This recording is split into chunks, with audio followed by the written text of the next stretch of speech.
Alrighty, welcome to my complete mastery training on exactly how to do YouTube automation from A to Z, start to finish. This is going to be a complete in-depth tutorial on everything you need to do, and learn. And it's also been responsible for me making over $8,000 per month across my YouTube channels. This is one of them. And then I actually have another one that's generating 3K a month. With that being said, I want to show you exactly how to get results like these where you're making and printing basically the same amount of money every single day after day on repeat, working only a couple hours, using a Wi-Fi connection, laptop. That's about it. So with that being said, and so this video tutorial is going to cover three main gists. The first one is in niche, finding niche research, topic research, and then also finding competitor channels, because the most important thing about this business model is that you have to be able to find competitors that are doing better than you. Okay, competitors that already has the results that you want, and then you basically piggyback off of what worked well for them, and then you implement it over to your channel because you don't want to reinvent the wheel. You want to always do what works and stick to that. And so that's what I recommend for everyone who are trying to get started, is to literally find competitor channels and then just mimic them. Okay. Step number two will be to post videos and to kind of test out the waters to see exactly what works the best for your channel. And then once you figure out what works best for your channel and what doesn't, then phase number three is scaling, doubling down what works, eliminating the biggest bottlenecks, and redefining your teams and everything to make sure that you're growing your channel as fast as you possibly can, and then hitting some good enough numbers to replace your 9-to-5 paycheck so that you can live completely automatedly off of your YouTube channels, right? So tools that I use, I'll also share within this video. It should be basically mostly free. And so the first step is basically find the category of niches and finding competitor channels, right? So the most important niche within Evergreen is that you don't want to make videos that you think will do well. And what I mean by that is like videos that has a technicality, a very high earning potential, like Evergreen based financial topics, because they have a very, very high RPM, right? So if you're doing banking videos, if you're trying to get into super high make money online, everyone tries to get into the make money online niche. But the thing about that is you have to find the niche that has the best market. So supply versus demand. That's way more important than anything else. So you could technically go into make money online, but if you only focus on the RPM and how much you could potentially make if you rank even or get views, is this going to be 10 to 20x more difficult to get views? But if you already know how to get views, then you're going to still make money in the long run. Basically, what you'll have to do is go to vidIQ. Actually, this is basically a tool and software that I personally use myself to find a bunch of video topics, and it's super, super good too because it gives you numbers and you can see how well a video topic is. And so if I actually move this out of the way, and then if I type in how to delete Facebook, right? It can show me right over here, let's move this more down, that, okay, this has a medium overall SEO score. And so what this means is that if I were to post this video, it's not going to give me a very good chance. It'll be like 44 out of 100 that I'll do well, which means that, okay, it's not going to be like the best, right? If it's green and higher, usually that's like 60 plus. That's when you know that the topic is good. And so you can see that it has 2,295 search volume, and then it has 64 videos as competitor, right? So if you were to post another one, it would be 65. And so it wouldn't be the easiest for you to rank at the top for this one. But if I extended, now here's a really interesting part, is that you want to have longer tail keywords, because that way the video topic is more specific, which means that there's naturally less supply for it, which means that less people are making videos about it, and then more demand automatically comes in, right? So instead of how to delete Facebook, you do like how to delete Facebook post. Let's see how that performs. Okay, 55, that's slightly better, but you can see there's also suggestions on the side, related keywords that could potentially do well. 57 is really close to that 60 mark. And so 60, you can see right down here, it gives me this one right here that seems to be really, really good, right? It has 28 competitor and then 14,000 as search volume. So that's super, super bang on. You can see it has 66 overall high score, which means that if you were to post this exact video topic, you'd most likely get that evergreen coming in and you're ranking in YouTube search. So how to delete all posts on Facebook is a very, very good topic to post, right? So you can definitely then figure out, okay, I want my niche then to be about the social media category: Facebook, Instagram, Snapchat, Twitter, all that good stuff. So what I would do from here then is go into an incognito tab inside of YouTube. So I would copy this title here and then paste that inside of YouTube incognito tab. Oops. And then what you want to actually do is go into YouTube first. So let's go to youtube.com in incognito. And the reason why we use incognito is because that way you're not biased to any of your history or the recent searches that you have. And then now you can see like the channels inside of this niche, right? Howfinity, Trevor Nice, Guide Realm, and all these channels right over here are going to be your competitor channels that you're competing against. So you can see that these are verified channels, which means that they're super, super big in channel size. It'll be kind of difficult to do better than them. So you want to find a niche that has basically non-verified people who have less subscribers, less overall authority. Something like if you look at this channel, right, it has 2,000 subscribers, which means that using this as your competitor would be a lot better chance for you to do better than them. So I wouldn't actually go ahead and probably go against these bigger guys, right? So that other video though, which did well for this small channel, Purple Circuit, you can see the most popular ones, like how to add multiple audio in Instagram Reels. Boom, you found a bunch of video topics that you can basically just replicate off of and take them as yourself. Because this worked for this tiny channel, and then it's getting tens upon thousands of views off of these social media website based tutorials. And so this could be, you found your niche, now you found your competitor channels. Now it's time to test the waters and go into step 2 of actually seeing how well these can perform. So what you have to do then is build out your Trello SOP workflow, right? So I'll explain how that works in a second. But you once you've found your niche and selected topics that you want to post, which is going to be Instagram, Facebook, TikTok, stuff like that, what you want to do is then create, like I said, the Trello workflow. So because you're going to have a freelancer team, I'm going to show you how to hire people, how to build out a freelancer team, how to have workflows set up, and then also how to set incentives and actually hire them correctly, right? So that's basically step 2 of hiring. And then I can show you how to do that right now. So first off, we all use Upwork. In my opinion, Upwork's better than Fiverr, but Fiverr still works really, really well. I just prefer to use Upwork. So from here, you want to click on this Upwork website post. From here, you want to click on login. Obviously, you need to have a account to make this work. And then what I would do then from here is create a job post and make sure that you make your account as a business account rather than freelancer account, because then you'd be the one applying to other people's job posts, which you don't want. You want to be the one creating job posts for other people to apply to. So then what I'll do is I click on post a job right over here. And just copy exactly what I do because this worked well for me as well, a bunch of my other clients. And so I'll click on short-term project, continue. I'll do it without AI. Write a title for a job post. I'll just say looking for a simple video creator and a thumbnail designer, right? And then I'll just set this as video editing. Next. And then I would have this as video editing right over here, and then probably also voiceover artists. So the thing about freelance workers is a lot of people from third world countries would not have the best audio, mic quality, voiceover skills, and English speaking skills. And so that's super important. That is more important than anything else because you can train them how to build videos. That's super simple. But if they have a bad voiceover, it will be difficult to actually get views. And within Evergreen type of videos, right, you don't have to hire script writers, thumbnail designers, voiceover artists. You just have to have one single person create the entire video. So that's another really, really interesting fact, right? You only need one freelancer. And then if you want to automate the uploading part, you can also hire a video uploader, but you don't have to do that. You could, right? You can do the uploading yourself. That's super simple. So I just have voiceovers, make sure they have good English speaking skills and they can video edit. So that way you can actually put the video together. And then next, put as a quick and straightforward task. So I put it as small. And then I'll set this time length to about 3 to 6 months, right? Because you want to work with them long term for as long as possible. And then this will just be entry people who are relatively new to freelancing, because if you're to do like the other ones, they're going to charge you a lot more money. So you want to get the price down as low as you possibly can for the best bang for the buck. Okay.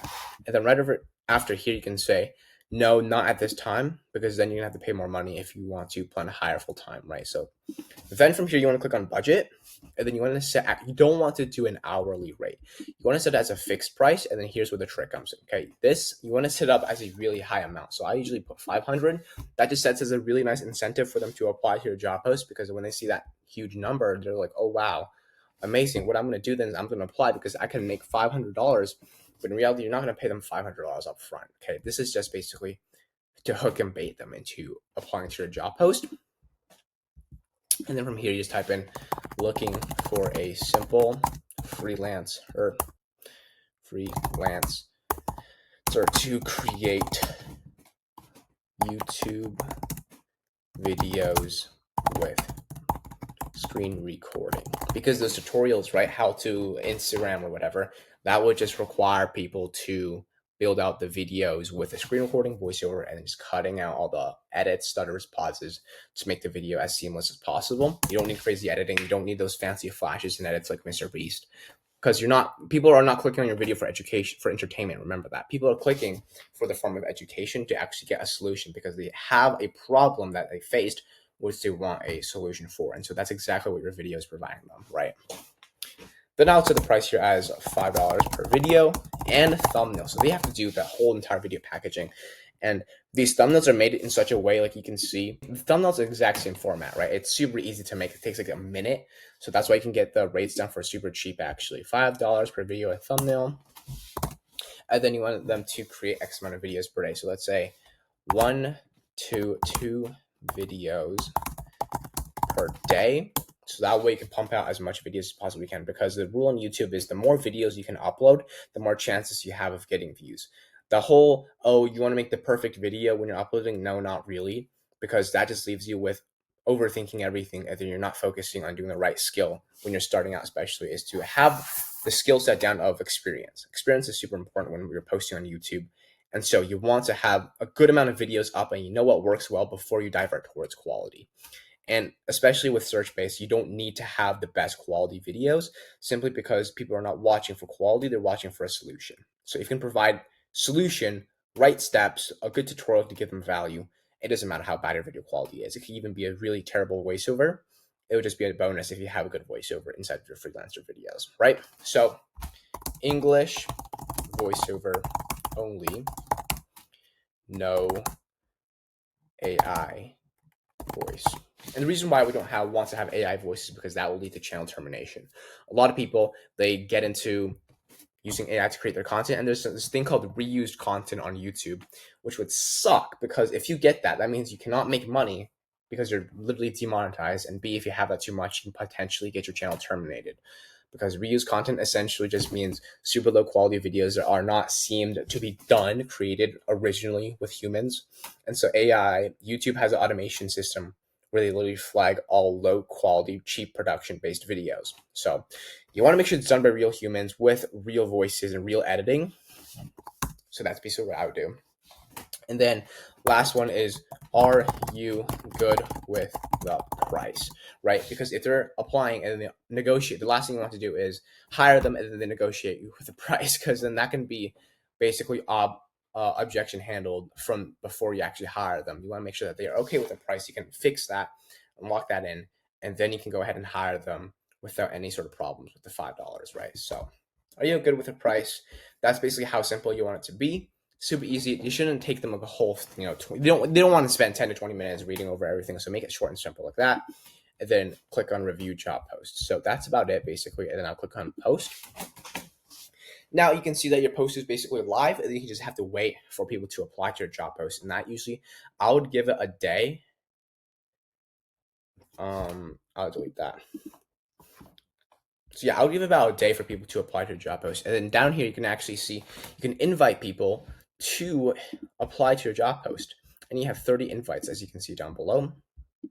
So I would just invite basically everyone to my job post to potentially see if I can get a couple more people to apply. So that obviously the more applications, the better. You can just filter out the bad people and see whoever has good voiceovers, whoever doesn't. So add everyone and then wait about a day or two. I would say give it 48 hours maximum. And then once you actually have a lot of people who applied, you filtered out the bad people who do have, so then you'll only be left with people who have good voiceovers, who can actually build and edit with videos, who have past experience creating videos, and they have no problem, showing or using their voice to make the videos. You'd be good then. And that at that point, you just have to send them the examples, right, of the channel. Like for example, this one, you send them the examples of these videos, links over to them, asking them to build videos like these. And all you have to provide them with is the topic. They build out the videos. They build out thumbnails. They'll send it over to you on Google Drive. So tell them to send it, post it on a Google Drive link, send that to you. So then you can download it and then upload it over to your own YouTube channel. And then once you have set up a team and you found the right freelancer to make the videos for you, what you want to do is create something called a workflow. So you want to go to Trello. This is where we build out all our workflows, and I'll show you what it looks like. And then once you're logged into Trello, you obviously have to make an account. Then you click on create a board right over here. So now I'll just title it YouTube Automation board, right? Click on create. Then I'll drag this down here. Okay, so this is basically once you hire multiple people onto your freelancer team. You don't want to manage a bunch of Google Sheets to track all the video topics. You don't want to have Google Drive links sending you over on WhatsApp or Instagram or Discord all the time. So this is basically a seamless workflow where they can handle everything just within here, and then you don't really have to do anything on your end. Okay, so what you do is make a list called video topics, and every time you do keyword research, you go over to your competitor channels like this one, and then you find a topic. For example, you want to do how to add multiple audio in Instagram Reels. You just go ahead and paste that into the video topics right over here, right? So then you can click on add cart. You find all the different topics that you have found off of your competitor channels that you want to put inside of your own videos. And then it's super easy to also find competitor channels, right? You can just paste that inside of incognito. And then boom, I found another one, right? Rapid Games, Rapid Guides. He's a super small channel. You go to videos, most popular. There's more Instagram and Twitter, Snapchat. And so this one seems to be doing good for him. So then I'll just copy and paste that into my own topics list as well, right? So obviously have a list of video topics that you have found off of competitor channels that seem to be doing good. And then the next list would be creators working on it, right? Then after that would be video and thumbnail done, and then video uploaded, and then invoice. This is basically how the whole production system would look. Super simple, straightforward. Every time your creator is basically working on your video, then what they have to do is drag the topic that you have researched, and they drag it over to the section, which now indicates that the video is under progress of being production and filmed, right? Once they finished the videos, then what they want to do is obviously upload it onto their Google Drive, and then they're going to attach a Google Drive link by clicking on attachments, and then they can just paste in their Google Drive link over here. You click on insert, and then once that has been done, where they insert both a Google Drive link for the video as well as the thumbnail, they drag it then over to the section, which indicates that the video is done and ready to be posted.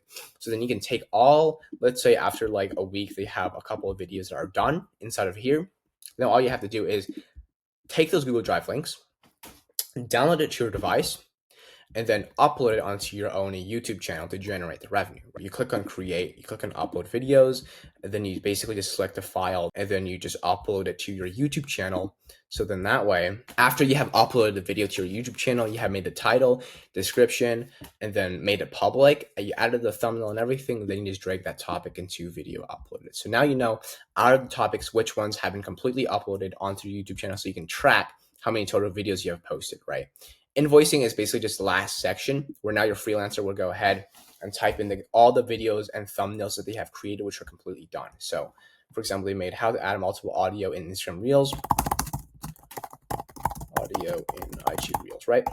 Then what they have to do is basically you take that, and then you want to actually name it as obviously your freelancer name, which is say it's Jones or whatever, and then just inside the description page is where they want to enter in all of those video topics that they have made, right? So IG Reels, I forgot the full title, but they have to copy and paste this exact title into the invoicing section right over here, like that, right? And then also preferably have them number it like that.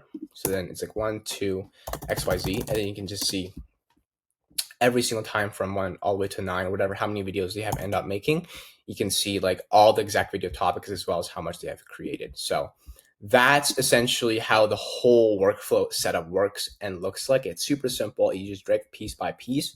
Invoicing section at the end of the month, you can see like how many topics they've made total, so how much money you should pay them, and then you can track everything inside of here. And then for workflow, you could also just set up a Discord group chat. That's essentially how we personally do it, to message and communicate across all the freelancers working. So whenever they have a question, they can ask me directly or just the other freelancers to see if they can get any information from them if there's a problem with anything, right?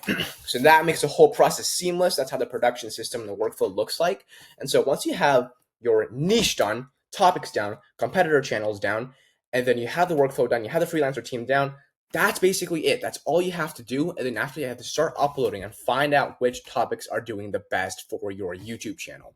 So if you go then into YouTube analytics, and then you can just see, like, out of the videos you uploaded, which one's ranking the most, which one's getting the most views, which one has the highest RPM, and just keep on redoing the ones that are showing the best results. And so it's all just a form of copy and pasting from competitor channels, building out the workflow, and then you post it on your own channel to see what works best. And after month by month, after every single 28 days, reassess all those video topics which you've uploaded, which did good, and you rinse and repeat by re-uploading those exact same topics. But obviously, you want to remake the video. Don't re-upload the same video, but remake the same topic, if that makes sense. Okay. After you've been doing this for a while, it's inevitable that you will make money online. It's as simple as that. This is not rocket science, and that's how you basically make a full-time income off of YouTube search automation.